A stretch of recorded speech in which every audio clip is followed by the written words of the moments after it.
Hey everyone, today I'm going to show you how to check if you have an SSD or HDD in Windows 11. Without any further ado, let's get started. First, make sure your Windows 11 computer is completely loaded up and ready to go.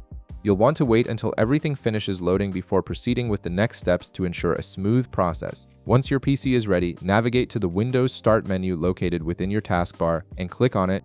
When the Start menu opens, type in Settings and press Enter on your keyboard. This will launch a new window where you can access various system tools and settings. After you press Enter, a Microsoft Settings window will appear on your screen. From here, you'll see several options listed that give you access to different parts of your system configuration. Look for and click on System. This option controls your main system settings and hardware information. Clicking on System will direct you to your system settings page.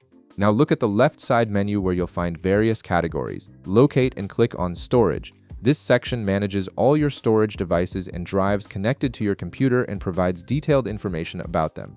Within the storage settings, scroll down until you find the Optimize Drives option. This feature is designed to help maintain your drives and also displays important information about each one. Go ahead and click on it to proceed. A drive optimization window will now appear on your screen. This is where you can finally check what type of storage drives you have installed. Simply look at the media type column for each disk you have installed on your computer. Under this column, you'll either see hard disk drive or solid state drive listed next to each drive.